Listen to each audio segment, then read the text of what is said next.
Welcome to the Hard Knocks podcast, where we dive deep into the door-knocking industry, the grind and the grit it takes to succeed. This is the show for the ones who've been told no more times than they can count, but keep showing up anyway. My name is Jay Miller, and with me is my co-host, Naaman Taylor, y'all. Yes, sir. And we're here to share stories, raw lessons, and the kind of insight you only get from being in the trenches. So let's get into it. We have a very special guest today, Adam Bensman. If you have not heard of him, you are living under a rock or a bridge, and you need a career in roofing. He is the roof strategist. He's somebody I've looked up for a very long time, too.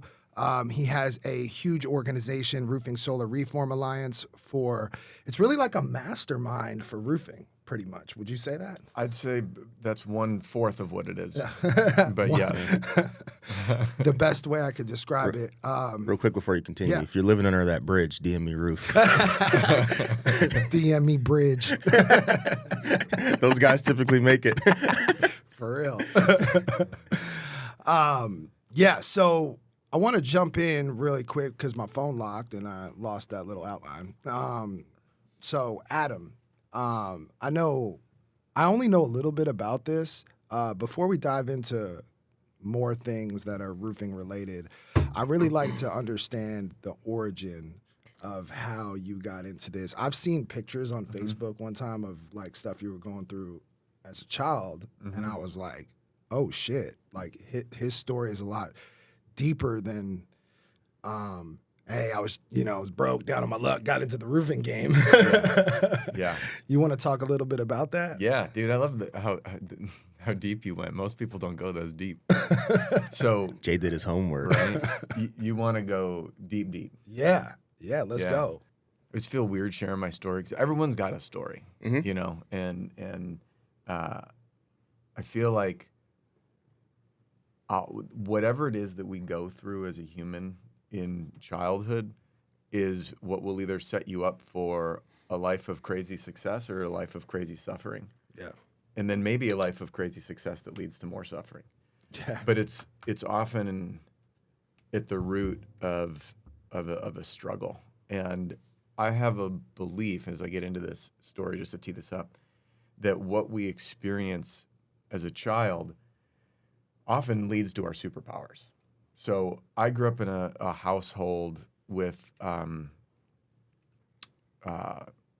some pretty serious mental health struggles, and I was the child that was like the forgotten child, you know? Yeah. And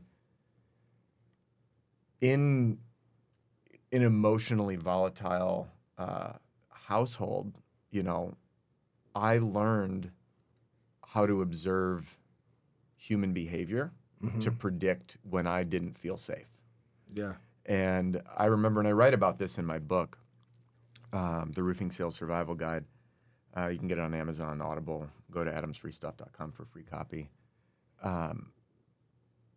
But in that time, like I write in the book just a memory. We all have these memories, right, that stand out as a childhood that kind of signify the stuff that you're going through. But I remember being in my room and hearing, you know, fists go through doors and screaming and all this stuff, and like that was my way to like hide out. Yeah.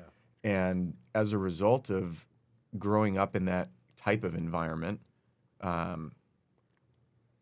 could observe Were your parents alcoholics or No. Okay, just Yeah, do me a favor real quick before you go Yeah. into that. Like, paint a picture of your family, like brother, sister, mom, dad. Yeah. What's the dynamic? So we all have context. Yeah, context. It was me, my brother, and then both my parents. My parents didn't divorce, so I was later in life. And my brother was going through a lot. Is he an older brother? Yeah, older brother. Okay.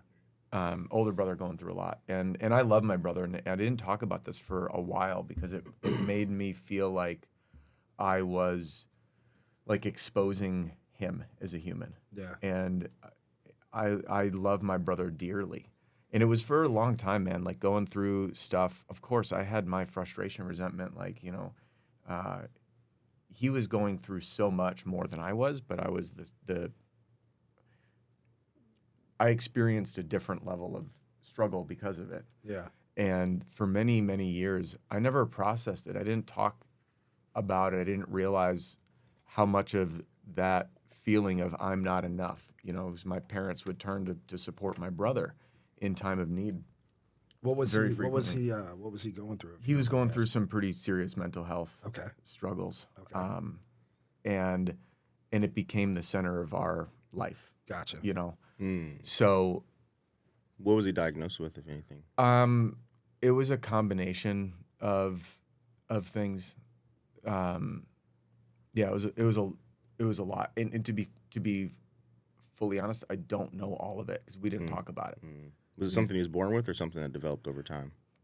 They don't, I mean, it's like nature and nurture. They don't really know. I believe that from my understanding, this is largely chemical, you know. This is things that you are unfortunately born with, with genes that aren't the best, Yeah. you know, in that respect. So that played a big role in my childhood, and I had a deep feeling of I'm not enough, I'm not important. And at the same time, learned like as household tension grew, because my brother and my mom, they went at it like pretty hard. Your mom and your brother? Yeah. Okay. And it was all like, I look at this now as an adult, which we'll get to the kind of the other side of it. I'm grateful for it now, but I didn't used to be. And because of that dynamic and them going at it, I could predict from both of them like when shit was going to pop off. Yeah. You know, and then I played peacekeeper all the time because like life was fucking great when everything was easy. And like there's peace in the house. So like I was like, how do I keep the peace? I'm like, I know you. I can read you. I know what's going on. I know what you're upset about. I can figure out what you need, and then what you're saying isn't landing with what you need to hear. But I can be the filter for you. Right. So I learned my superpower of being an observer, predicting behavior, reading body language, and understanding people from the point of as a witness, like what you say and why that's not working. And then how I can become, I played that role as middle person for decades. That was the beauty of your struggle. Oh, absolutely. The skills you learned in that pain. And now, you know, I'm working with a coach myself, mindset coach. And we talked about this at dinner last night. And leading up to this, like I had some frustration with my brother because I felt guilty that I was, you know, like frustrated with him. You know, you're the one that's going through shit. Yeah. And at the same time, I'm like, dude, what about me? You know, like I had my shit too. Like it's not just about you, and that's not what anything he ever said. But It's like the troubled kid gets all the attention. yeah, in a way, in a way, you know. And my brother is freaking smart. Like he kicked ass in school. He was a fantastic soccer player, and I was like the young. I won't say dumb. But dumber. Wasn't my brother. I was not, you know, he was like, you know, anyway, school wasn't my favorite thing.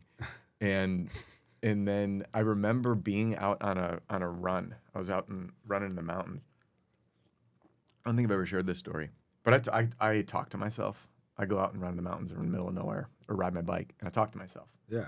And I learned, by the way, there's a book by Peter, I think it's Peter Drucker, How to Manage Oneself. Fantastic read. It's 45 minutes on Audible. Like, that's the book, 45 minutes. Some of the best, most impactful 45 minutes you'll ever listen to. And in the book, Peter Drucker talks about knowing yourself and how you learn and how you process. And I never thought through, like, how do I learn? And I realized I learn by talking. Yeah. So, like, with my team, I have to integrate information. That's why when we were talking last night, I journal because it's like I take notes. When I read books, I have a folder for each book, and I write notes or I'll dictate notes, and then I go back and I reread them, and then I tell someone about the book. Yeah. I'm the same way. I call it education through communication. Yep, that's a great way to. I'm exactly the same. Quote-worthy I have to person, talk dude. about it. Yeah. That's why me and Jay work so well together. We just talk about all this stuff all the time, and we educate ourselves. So you're running in these mountains. This is recent, or this was probably like a year, 2 years ago. Okay. And I'm running and thinking through all this stuff, and I knew like I had some baggage to work through, and I just started saying to myself, I forgive you, with my brother's name. Like, I forgive you. And I just kept repeating it. And dude, I broke out. I like started bawling. And I was like, and then I kid you not, right after that, I was like, oh, done. Good. We're ready to go. Yeah. Like, it was like, we're through it, you know, and instead of getting fixated on it. And my relationship with my brother, we're super tight. We went through a period where we grew apart for like 12 years, and it was reconciled through challenging conversation like this. Didn't you have like? Correct me if I'm wrong. I thought I saw on Facebook you were on some kind of walker or something. Was wrong with your legs or something? I broke my back. Okay. So I had a major spinal surgery. I was 12 years old. Yeah, you were young. Yeah, I was like, I saw it and I was like, holy I shit. put that post. I don't post a whole bunch. I'm not great on social media, but that is a story I put up. Well, that's debatable. I guess I Adam did Bensman, I'm not great on social media. let me change Quote, unquote. I am, when I said I'm not great on social media, I mean personally. Okay. Yeah. Same. What I mean by that is like I'm not someone who posts all my personal stuff up there, and it's not for lack of desire. I love social media for business, but I have a very tight lane I like to play in. Yeah. And I kick ass on other elements of social media, but like for me, going on my personal Facebook page and posting shit. When I'm the same. My story ain't for all of you. I'm not consistent. But yeah, so getting back to that, here I am, 12 years old, and I'm telling my mom, like, I got back pain. And when you're 12, you're back pain. They're like cute. Oh, you're growing. You're growing. It's a growing pain. So your parents don't want to take you to the hospital. So I'm, and at this point in my life, like biking was everything. I BMX biked everywhere, and I was skateboarding. I sucked at skateboarding. I was really good at biking though, and playing lacrosse, contact sports, all the fun, bro-y, young aggressive man stuff that was like violent and aggressive. So anyway, I'm telling her deep-seated issues. Yeah, right. I'm telling my mom, I'm like, I got back pain. She's kind of brushed it off, and it wasn't out of lack of love. It was just like, you're 12, right? You don't have back pain. And it got to the point where I literally could not stand for 5 minutes without extreme amounts of pain. And then the pain started going down both my legs. I'm like, my feet are numb, my legs are on fire, and I was like, I couldn't get through. I vividly remember right before getting into the doctors, I couldn't do a round of mini golf with my friends. I couldn't stand up at the hole to play mini golf, and I had to lay down and I'd get up. It was excruciating. So they start bringing me in because back pain for kids not normal. Yeah. First person, some quack ass chiropractor, who's like, yeah, we're just gonna do here's my prescription package of 15 of this thing, and he's like, we'll do this. Which, by the way, I found if I went to him, I'd be in a wheelchair right now. True story. Holy true story. Hook you up with these quick corrections. Yeah, which you know what? Then I ended up in, I think, getting like 12 to 20 consults with different people. Wow.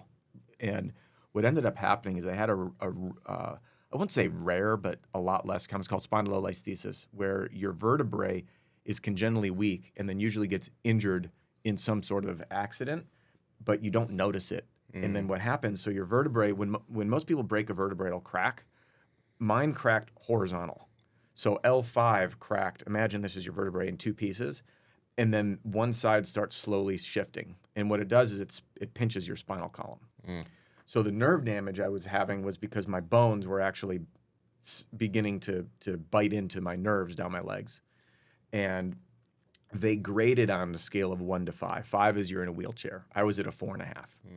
So once they find this out, they go, you can't be on a roller coaster. You can't skateboard. Yeah. You can't do anything because if this moves anymore, you won't. You were like the kid from Breaking Bad. Which one's that? I watched Breaking Bad. I used to live, by the way, in Albuquerque. You know what I'm talking about? Oh, yeah. Which Walter White's son, he's like with the fucked up legs and he's on the thing. I'm like 4.5 sounds like that's right before wheelchair. Yeah, but if you looked on the outside, you wouldn't know it, Yeah. But yeah, so they're like, you got to go in for surgery, and it was supposed to be this is in 99 actually. And they were... You were 12 years old in 1999? Yeah. Okay, keep going. What does that mean? Nothing. Do I look older or younger? Everyone thinks I'm like 12 years old. Everyone's like, you're 38? Aren't you 12 right now? I know. Dude, if I shave my little boy beard, I get ID'd for non-alcoholic beer. This is true. In Colorado. You're like, all right, I get dude, Heineken come on. Where's your parents? Like, dude, it's non-alcoholic beer, and I'm 38. So in 1999, they had just developed the technology for hardware in your spine. So they're like, hey, you'll come in. Like new breaking technology just for you. You're going to come in. We're going to do the surgery. There's a 90% chance you'll be walking out of here tomorrow. And I was like, this is great. There's a 10% chance you won't be, and that path really sucks. I opened my eyes after an 8-hour surgery, and I go, did they get the hardware in? And they said, no. My dad still, when he tells the story, cries. Oh, my God. So I was the 10% that didn't. Of course. Because my bones weren't strong enough through puberty. So what they had to do is they had to literally scrape bone from my femur and do a bone fusion from S1, L5 to L4. So my whole back got fused. And it required, I had to be in a bed in a full body brace for 2 months. So when I say in bed, I mean you're shitting in a pan. Yeah. You know, I had a cast that permitted 30 degrees of movement, and that's it. So for my legs, 30 degrees, by the way, is like here to here. Like that's enough. Did they have to strap you to that plywood? Yeah. My mom had a fusion, and I remember her coming home in the back of a pickup truck, like laying on plywood. Yeah. And then when they walked her in, there was a piece of plywood strapped to her, and she was bedridden. Yeah, I had to be. All my doctor's visits were in an ambulance because that was the only way to do it. So I had two months in bed rest at home. I spent 8 days in ICU because they have to monitor you, and it's freaking miserable. And then 2 months on bed rest, and then another 6 months in a back brace. Then I had to learn to walk again because your muscles atrophy like that. So that was a picture I put up. Taking my first steps after 2 months. And what people don't realize, like 2 months doesn't sound like a lot, but when you don't move, like I broke my ankle later and I had my ankle in a cast. I took it off. It was 6 weeks and my calf looked like my wrist. Like Bambi all over again. I was like, learning how to walk. Like, what the hell? Yeah. Which is funny, another biking accident. So looping back, I ended up, my prediction, I remember taking a really bad crash on my BMX bike, jumping at a skate park, and I lost my footing. My spine came right down on my cross member of my bike. So I'm pretty sure that's what it was that started it. But I missed a year of school and I had a 2-year recovery. Like I couldn't do contact sports. So I missed like all of, was it 6th or 7th grade? So I think it was 7th grade. And then, for 7th and 8th. Yeah. And then for the next 2 years, I couldn't do sports. I wasn't in gym. I was like the weird kid that didn't go to gym class. Like, what's up with this dude? So yeah, that was really challenging. It sucked, man. But at the same time, like I say, it sucked, but I realized like I can go through anything, you know. And I got to walk again. And there's a lot of people who aren't that lucky, you know. I know, you know, with your military service, I'm sure you know a lot of people who weren't as fortunate and have there's a lot of Lieutenant Dans out there. Yeah, way worse shit, you know. So I always feel weird sharing my story because I hear people that are like, I grew up in a really loving house, privileged family. I had some emotional shit going on. Yeah. Right. But and there are people that have had things, and it's not a competition like who had it worse, and my parents didn't love me or they were addicts or whatever. But looking back, like, yeah, all that stuff developed who we are. Yeah. Exactly. Yeah, that's crazy. Yeah. I feel like a bitch because my bicep surgery, I'm like sitting here like, I was like, this is stressful. I can't go to the gym, you know? He's like losing his mind. I'm like, homie, just go for a long ass walk. Yeah, right? Go for a walk. I took him for a walk the other day. He was all riled up in the office. I was like, dude, let's go for a walk. He's like, all right. And we go downstairs and I'm like, let's go to a place and go for a really long walk. Yeah. And we went to this place nearby that has like a beautiful creek and just out, and we just walked for like 3 hours. Like 5 miles. We were just walking, and I'm like, I haven't been on a walk in a while. Like, I'm an avid walker. I'm like, dude, I like to walk and think and talk and like get my thoughts out. And I'm like, this is what executives do. Like, this is the business retreat that for like a half day. You know what I mean? That's for work. us. Yeah, that was work though. Yeah. But it was beautiful. It was a great time. That. We need to implement that again because that was a great day. We had a lot of breakthroughs that day. Yeah. Yeah. They usually do with space. So let's spin this back. So so you go through this, right? And how old were you when you got into roofing, or when did you get into? I got into roofing in 2011. 2011. Yeah, so what was going on? Yeah. In 2010, right? Because there's no one just chooses roofing. No one. So I have spoken on, I think, hundreds of stages, and I've asked people this. Raise your hand if you grew up wanting to be a roofer. And everyone laughs. And then like, I'm not joking in kind of one hand. How many times someone raised their hand? And do you know why? Their dad was a roofer. Their dad was a roofer. Yeah. That's it. That's the only reason. It's the only reason. So people tell you to do what you're passionate about in life. Yeah. And I think that's the dumbest advice in the entire world. And I say that because I did that.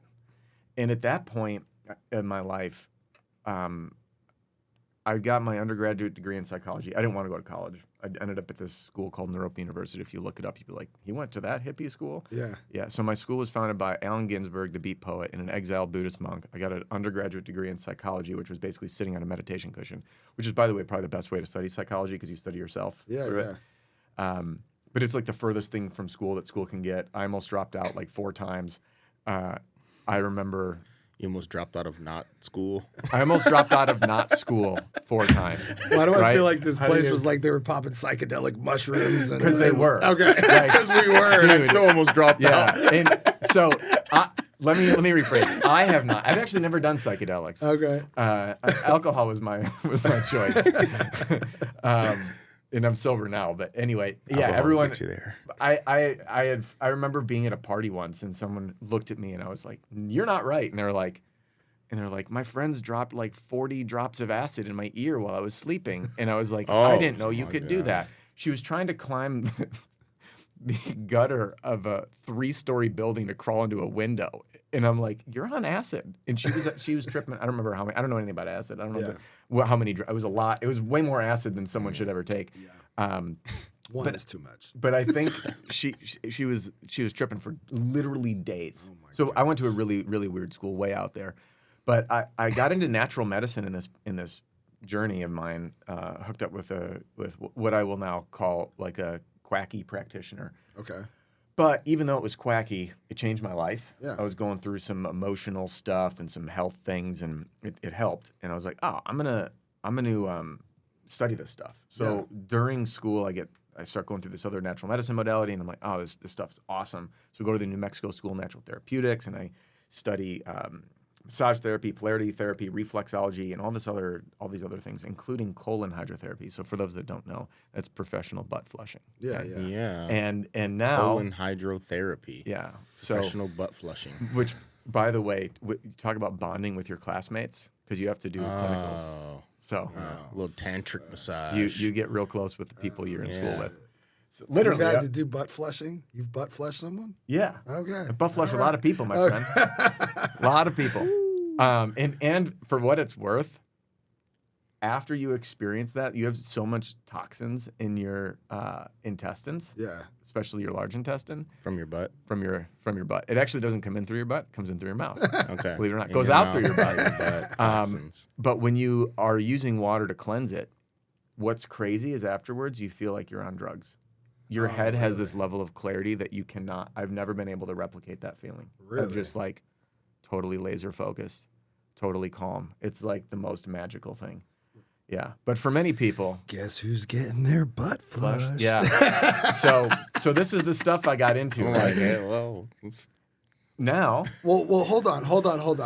Because I gotta figure this. Because like you have been, I can tell you have been like, you've always been on a personal development. Like you've always been reading books, learning. You're always doing like kind of the natural medicine and all. What was this though? There's something that was like, hey, I want to figure, like, I want to learn this kind of stuff. Like, what happened? Like, because did they have you like on Oxycontin as like a 14-year-old boy and you were like, man, these opiates, I'm trying to figure some natural stuff out? Or how does that all start for you? Yeah.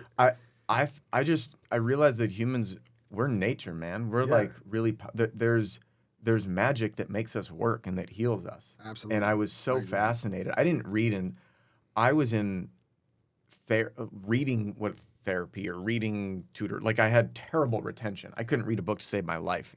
I graduated, into natural medicine. I had a library in my bedroom of more books that I read in 6 months than I did in an entire life. And I'm talking like dense medical text shit. Like probably like 60 books. You found an interest. I loved it. I was so curious of like what makes humans heal. And I realized it's not just a pill. And I did, when I had my back surgery, I was on morphine They pulled me, put me on Vicodin. I hallucinated and barfed, and then I went to Advil.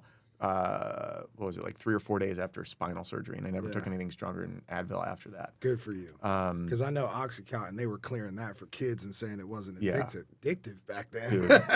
So I'm hearing back surgery. I'm like, maybe that's what spun you into like this natural remedies. But I was just so fascinated by the whole being, like how all of it fits together. You know, you never would think like cleaning out your colon would help with headaches. Like, no shit. Yeah. It makes sense now.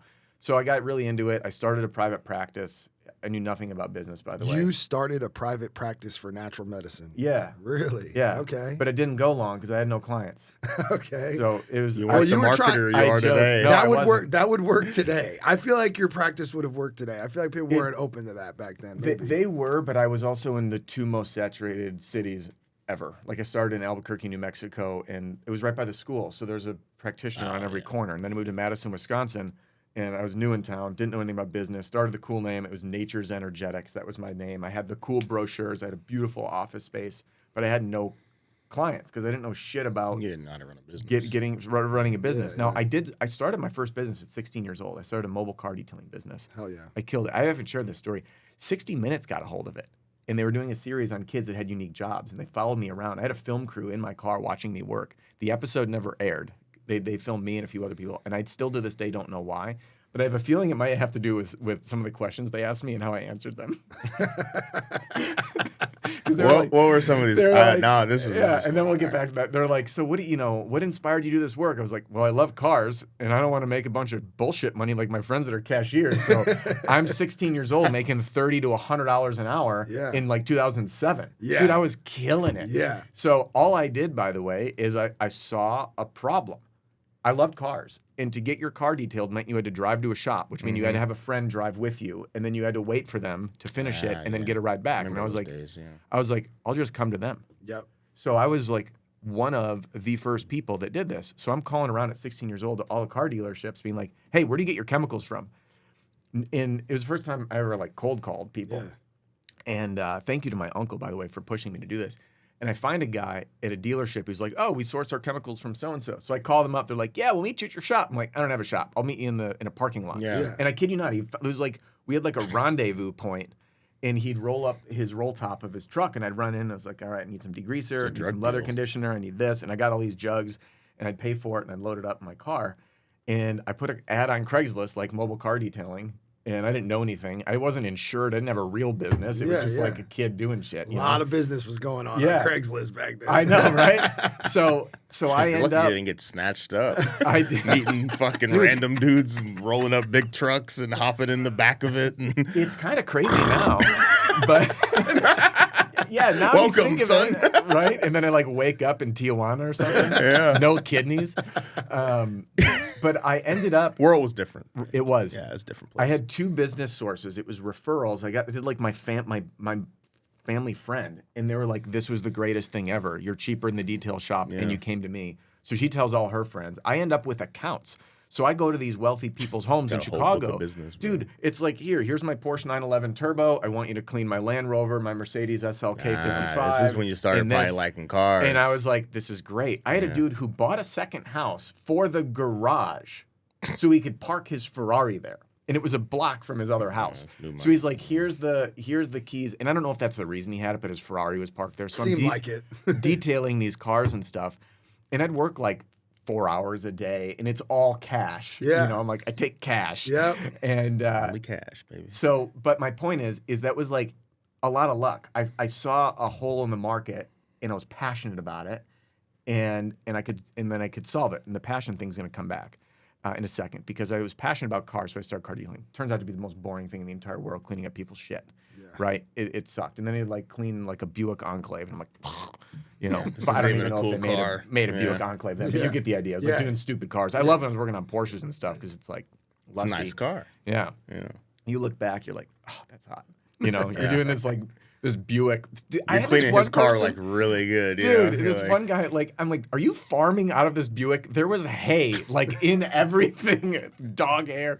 So that got super boring. Like I dreaded going to work. I knew and I you was were making, doing it by yourself. Yeah, You didn't have like any like no. Yeah. It's just me and my car and headphones and like music, and that's it. So that passion went to boring and work. So then I start this natural medicine practice out of college. I didn't know anything about business. I didn't have any clients. That's not true. I had one, maybe two, but it didn't even cover my rent. Right. So I'm like, to make ends meet, I'm gonna go get a job as a massage therapist. Well, massage therapy jobs can pay quite well when you have seniority. But when you're a new kid who just graduated last week, you end up at a shit place, which is where I ended up. I was getting paid $15 per massage. Not everybody tipped. Here's the fun part. You only got paid when you were booked, but you were required to be on site for a 6-hour shift. So I'm not exaggerating. I would drive 45 minutes to work, because the franchise was 40 minutes away, and I'd have to be there 30 minutes early, okay?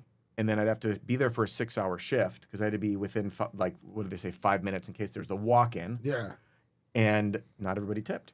So I'd work a 6-hour shift, 7-hour shift. There were days I made $30 because people didn't tip. Yeah. So, and this is in 2000. And you're rubbing dudes' backs. In 11. For $30. All day. That's tough, dude. I mean, like all day. So my W-2 for that year, I don't remember the exact amount. It was like $19,006. You probably would have got tipped if you did a couple butt flushes. Usually if someone doesn't sign up for that, you will not get tipped. You will get punched. If you could see the devices that are used, oh god, we could get into that, but that might get graphic. That's the viral content right there. I'm getting Andres some good shorts. That's all. So I ended up $19,600. So I was making under $2,000 a month. Yeah. My rent and utilities in Madison, Wisconsin was $1,200. And you had to pay taxes. So, and then of course my other expenses, insurance, cell phone, all that. My grocery budget was $4.20 a day, $30 a week roughly. And so I'm not kidding. I didn't go out to eat. Like when I say I didn't go out to eat, I mean I did not go out to eat ever. Like friends went out and I was like, have fun, y'all. Catch you later. Grocery list look like for shitload of pasta. Yeah, shitloads of pasta. And I think it was vegetarian. No, I know I was vegetarian at the time. I don't remember if I was vegan. But it was. I remember like running low on olive oil, being like, "All right, got to start budgeting to get that olive oil next week." Yeah. And pouring water in the olive oil bottle. Yeah, thinning it out. Get the last little bit out. Dude, it was like, come on, mo tussin.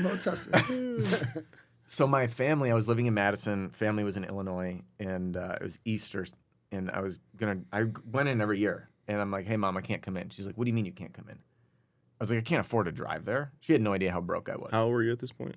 I was like 20, whatever I am. I'm 38 now, so go back to 2011, whatever year that 14, was. 24. 24 years old. Yeah, so like that's a big lesson because a lot of these guys right now, they feel like at 24 they should have all this stuff figured out. Like, yeah, a lot of people these days feel like everything should come to them without hard work. Yeah, like they're so far behind, and I'm like 24. Adam Bensman just told you at 24, dude, he was eating a shitload of pasta. And had $4 left over at the end of the day. Yeah, like I did a barter at awesome. My gym. People need to hear that, though. You know what I mean? Like, because I think there's a lot of people in their mid-20s that are just like, dude, I'm just behind and all. And I'm like, you're just getting started, Bubba. Yeah. Dude, you're doing all the right things. Yeah. Yep. You are. It's supposed to suck first.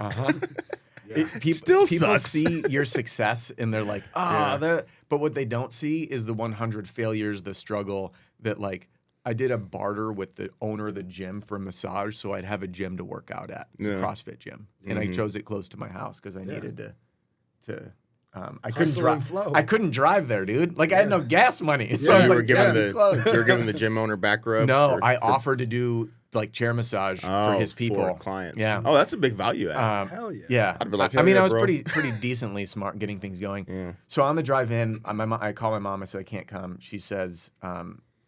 I'll give you $20. What's funny? I've been like telling this story. I wrote it in my book. She didn't even remember it because she's my mom. Yeah, it's like she's just gonna help. It's you. like $20. She's like, wait, what? It's like, yeah, it was like the turning point. So on the drive in, I call her to say thank you. A 2-hour drive. My stepdad Ron picks up the phone because my parents divorced later in life. I knew Ron was in roofing, but I didn't know anything about roofing. And we never talked work. Ron. It was Ron. It was my stepdad, and he goes, Adam, if you're looking to make a change, you can make 6 figures selling roofs door to door. And I first. That's what he was doing, Ron? Yeah, he was in roofing. He was managing roofing company and training their sales orgs around, like they had branches. He was in Colorado and helped companies like be the front runner in the metal roofing This is world. how you end up in Colorado. So, I had I went to college in Colorado. I just ended up moving back. I love the mountains. Now we're getting to it. It took us 30 minutes to get here. Right? But that's the fun No, part. So your mom gave you $20 to drive to see family. Did she like Western Union this money to you? I think it was like Chase Quick Pay back then. Chase Quick Pay gave you $20 to get back to the house. Just to see family. To see family. Ron's in roofing. And he's like, hey, I know he'd you're fucking retired. broke. Yeah, you can make six figures selling roof door to door. All right. And there we are. He didn't necessarily love it. So he was like, do I tell him about this shit? I don't know if I want him to get into roofing. Yeah. And at first I was like, I brushed him off. We didn't even talk about it. He just said it. Mm-hmm. And I was like, first of all, that sounds boring as shit. Second, I didn't know that people still did door-to-door sales. I thought that was Kirby Vacuums and religious efforts. Yeah. And then 3, roofing, I don't know jack about, so no thanks. Yeah. Ron's pitch to you was Jay's first pitch to me. Yeah. He was like, hey, you should get in the roofing. I was like, I don't know anything about you're roofing, like, bro. no thank you. Well, he was a huge real estate like influencer. You know what I mean? He had his own deal going. I'm like, he's probably, good. Sometimes, you don't want to offer it and be like, hey, you should get into roofing. My situation might be better than yours. Like, that's what I was kind of making it overcomplicated. It was kind of funny. Yeah. I was like, your first pitch to me was terrible. Because I was like, I don't know. I was thinking he's telling me to start my own roofing company. I didn't realize how cutthroat roofing was. Like, I'm from real estate. It's like everybody gets along. I'm like, he's like, you should start roofing, bro. And I'm like, nah, I'm good. I don't really know anything about roofing. That's what I thought. So he was trying to sell a business idea to He you was trying to instead recruit of being me. like, you should come work for me. I didn't know it was like low-key recruiting, but I thought he was like, hey, man, you should get into selling this water. You know what I mean? Like, I'm like, nah, I don't know anything about water business. Yeah. That's crazy. Yeah. So that's kind of how Ron's pitch was to you. Like, you should get in the roofing. You're like, I don't know anything about roofing, And he didn't say should. He's just like, you could. And then I was like, no, thank you. Yeah. And then I had 4 hours of driving. At this point, I was looking at doing all the things that everyone that wants to make money is looking at insurance, becoming an investment advisor, all the traditional paths. And I brushed it off, but I had 4 hours to think about it. And I was like, can't hurt to look. So I jumped on Craigslist that night when I got home and started interviewing. I learned very quickly this industry is corrupt because I was taught how to do insurance fraud in my first interview, in intricate detail, by the way. Like, it was a training on how to be a criminal. So I didn't work for them, and I ended up joining Jesse Chase's company, who's here. You met him last night at dinner, and I resonated with his values. Like, I was like, this is someone who's in business for the right reasons, and that was the reason I worked. And I never left until I obviously left, but like, my point is, I stuck with one company and worked my way up. Did all the roles, became COO. We had 5 offices in 5 states. How long were you there with him? 5 years. Jesse? Yeah. It's funny that you said that because when I got into roofing, the first roof I got on, I was fresh out of jail and got this job. And we're on a roof. We're on a stone-coated steel roof. And they're taking a hammer and they're like, bah, bah. And I'm like, what the fuck are y'all doing? I'm like, and they're like, and then the guy comes up to me and goes, how do you feel about this? And I'm like, I don't know. I didn't know anything. I didn't even know how to feel. First off, I had a criminal background, so I'm like, this is kind of like whatever, dude. Like, I was handle your business, dog. Handle Ain't got nothing to do with you me. know what I That's mean? yours. Like, we need me to turn the cheek. I don't know what's going. He's like, look, we're trying to help and get this thing paid for and all this stuff. And I'm like, yeah, okay. He's like, it's for the homeowner. It's for the homeowner to get the roof bought. And I'm like, okay, like, Yeah, cool. cool. The way I don't know what you're doing. The way they pitched it to me, it was like we were doing good, Doing the Lord's work. Dude, this is systemic. Yeah. In the roofing industry. Yeah. What are they? Is it Peter Pan, steal from the rich, give to the needy? Is that, am I mixing? Yeah, Robin Hood. Thank you, Robin Hood, not Peter Modern Pan. day Robin Hood. The Robin Hood syndrome. And then how many salespeople I've talked to that are like, yeah, I was taught to do that. Like, I put up a video on my YouTube channel of one of my YouTube viewers had filmed some roofers creasing shingles and all that. And then I aired it. It's the first time I ever did like a reaction type video talking about it. And the reason I did it was to bring awareness to all the people. You have no idea how many messages I got and people that commented like, I was taught how to do this. I was taught how to do this. And it was all the same thing. Like, it's for the homeowner. And they didn't even realize, like, you will go to jail. And it's not for the homeowner. The guy's got a stone-coated steel roof. There's pretty much nothing wrong with that roof ever. Yes. Like, he's fine. You're the one that wants that fax commission from that stone-coated steel roof.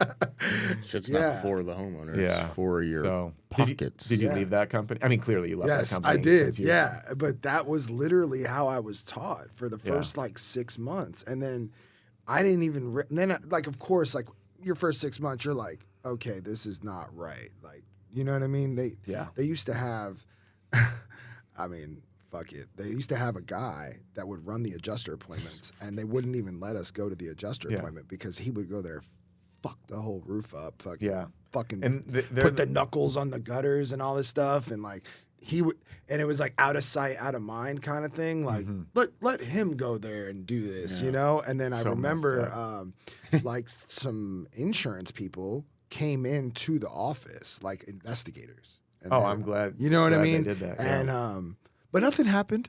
They caught him on video with a hammer. Yeah. On video, nothing happened. It's so messed up. But it wasn't. So yeah. So and when I learned that, I was like, man, you know.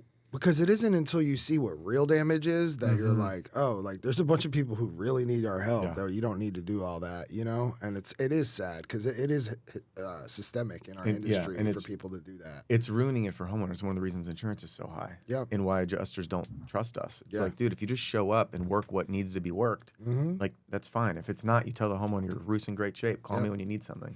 That's why I tell my guys, man, I'm like, do not even put your ladder up against that roof until the adjuster gets there. Stay in the car. I'm like, do not be up on the roof and all that. I'm like, because especially where you guys are. Yes, dude, this is the Thunderdome. I mean, it's like that in Colorado, I'm sure too. It is.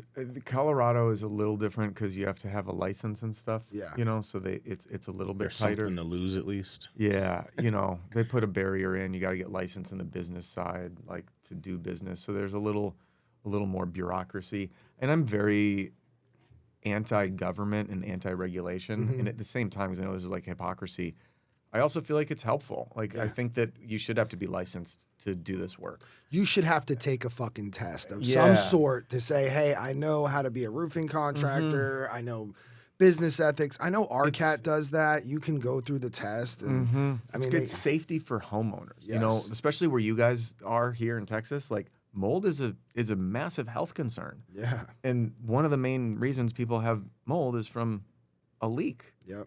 So doesn't it make sense if we're concerned about everything else, you know, that we concerned?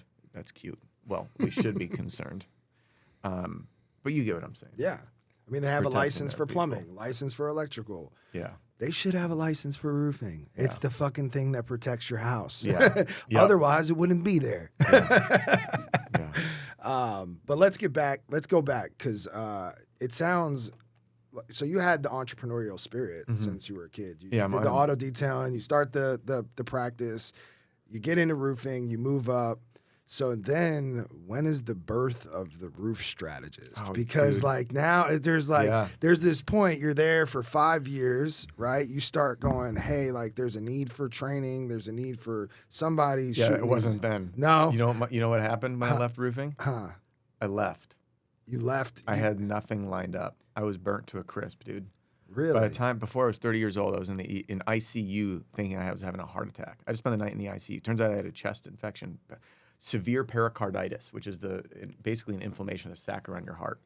And it was going on for weeks, and I had this extreme chest pain. And at this point, the unglamorous side of the story is I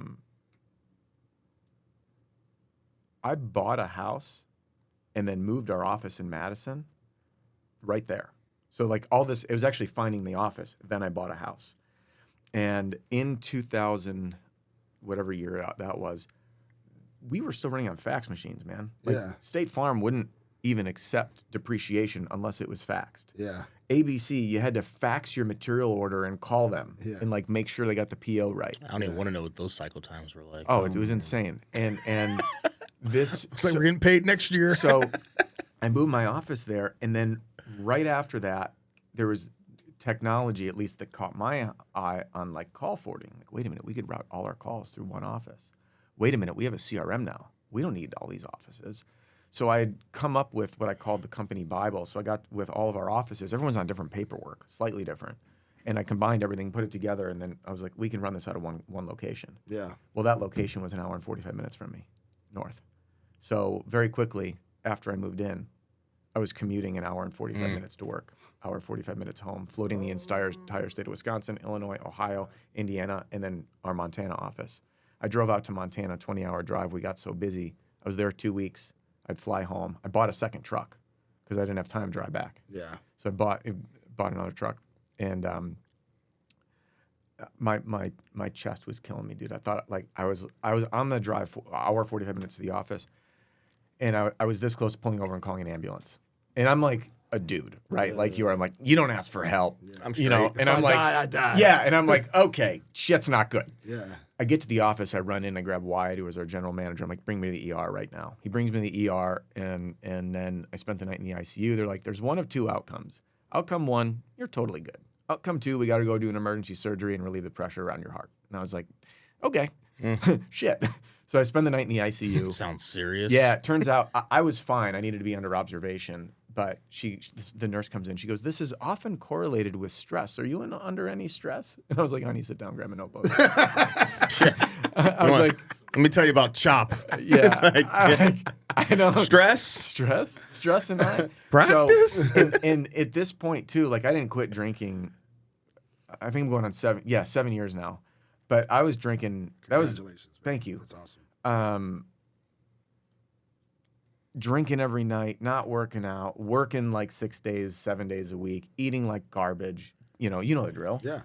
Well, So when I had burnt, there was a series of things that happened. I burned out. Like it's that simple. Yeah. I burned out. So I left roofing with zero intention on coming back. I was actually starting another brand. I had the logo design and everything called Potential You. I was going to start a personal development brand. Okay. I would have totally flopped, by the way, because I didn't know nearly what I know now. I would have fallen flat on my face. Can we hold the thought of how the roof strategist thing started? I want to back up just a second. Yeah. Because I was very intrigued with a few things you were saying. So what was the name of the company again? The Potential You? No. The one you're The working roofing for. company? ARC Contracting. ARC. And you were the COO. Yeah. You were driving so you got all this stuff to work out of one office, right? And you were driving to all these different offices as the COO. Mm-hmm. Who were your direct reports? What was your position? What did that look like? Because that's an interesting thing I don't want to push right past. Yeah.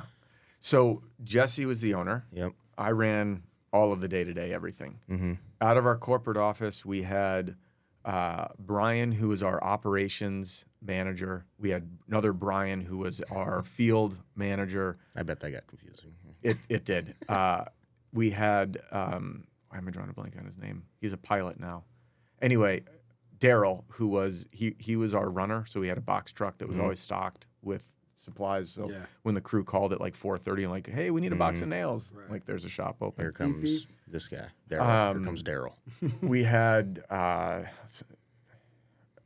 office manager, supplement person, assistant for the supplement person, our sales team, our general manager, and that was in our main location. And then each satellite had one manager and then usually a couple salespeople, and then we'd just deploy as needed. So when I'd go to each location, I was popping in there to meet with the manager of that location and get things running the way they should have been running, and then manage the team. Okay. And occasionally do recruiting, hiring, all that crap. Okay. So that was the main thing. And then as we grew, it was just more high level analysis and running a business. Spreadsheets, strategic partnerships, all that craziness. All that stuff. And what was you guys' best year with you running the operation like that? Best year? Now, given this is in numbers in today's numbers, if I were to take, because we were selling at $300 a square then, same market, $650. So it's so funny. You're like, back then you're like, I'm $1 million That's producer. what we talked about. $5,000 commission is now a $10,000 commission. So in today's money, probably $17 million. Hell yeah. Okay. Hell yeah. That's cool, dude. Yeah. And you guys had 5 offices running $17 million. Yeah. Okay. And what that usually worked, because we were predominantly insurance related, and we also did retail. And the retail was more of a byproduct of the brand, and being, having a strong presence, because we were like the second biggest name in our core office area, Appleton, Wisconsin. The revenue would often come predominantly from one location or two locations. Yeah.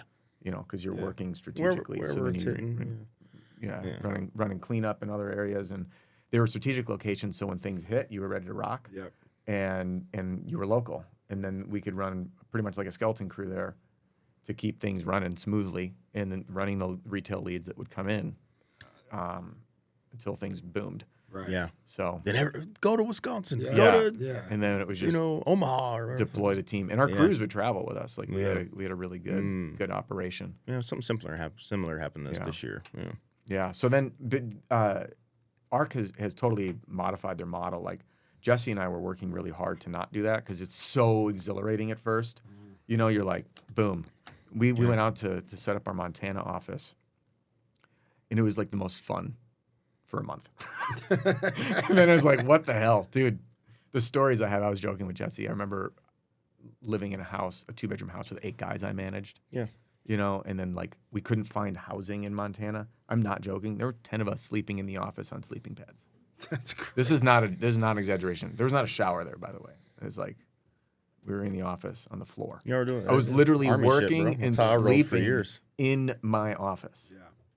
So anyway, I tell Jay all the time, I'm like, dude, I'm built for that particular job right there. I'm like, I did that I deployed for 12 months straight, 12 on, 12 off, sleeping on a cot in a fucking bunker. Yeah. I'm like, this is... It was nothing. Like, I'm cool. Yeah, you're like, we got AC?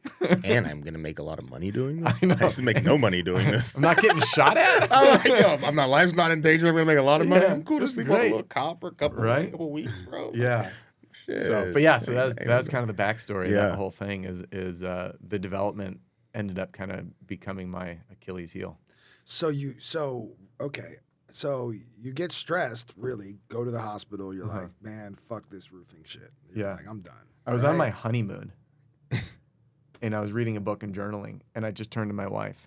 My wife is my biggest cheerleader, and I go, I'm done. And she goes, I know you'll figure something out. That was it. I know you'll figure something out. Yeah. So I left, and I ended up, I worked with Jim Johnson from, at that point, Roof Coach Pro. So I had hired Jim to do consulting for business. I loved working with Jim. So I jumped on and started doing, I was Jim's first coach. It was me, Jim, and then one other person. And the company was growing. And Jim's a great human being. Yeah. We had our differences. We parted ways. It wasn't even a full year. And Jim and I still are, I was actually texting with him not too long ago. So I attribute it now, like I know what it's like to run a company and you have growing pains and you don't know what you don't know. So anyway, all good. We parted ways. That was the second time, like, I'm done with roofing. Yeah. Now, at this point, we sold everything we owned because my wife had burned out in her business, in her work. She was in quality assurance as a QA supervisor for a pharmaceutical company and got a promotion that she didn't want because it was a supervisor role. And they just worked her to death. She was bringing work home, working crazy hours. And Pillow Talk was like 3 a.m. crying and stressful. What are we going to do? Yeah. And then I was like, let's go rent a house on the lake for a year because I just started working with Jim remote. She goes, screw it, let's get an RV. I'm not joking. 24 hours later, the house was on the market. We sold almost everything we owned, traded all the vehicles in for a diesel truck and a fifth wheel, and we hit the road for a year. And so I was working with Jim at that point, and then when I left, same thing. Sheena's like, you'll figure it out. And I'd always wanted to be a copywriter. So it was like, I got to do something like that. And I started marketing, or I started wanting to do marketing. But roofing people were getting in touch with me. And when you have no job, you just do what you need to do, right? Yeah, so Sheena's like, what do you think of the name The Roof Strategist? It's my wife that named it. And I was like, that's really good. Yeah. So again, no joke, like 3 days later, website's up, logo's up. And I just started working with companies one-on-one. Yeah. And it was a flat retainer. I meet with you on Tuesdays at 3. Yeah. We meet. I give you some homework. You go do it. We come back. And I got really... So you're meeting with business owners. Yeah, one-to-one. Cool. Yeah, and it was all about... Because I had figured out... What year is this, 2015? This is probably...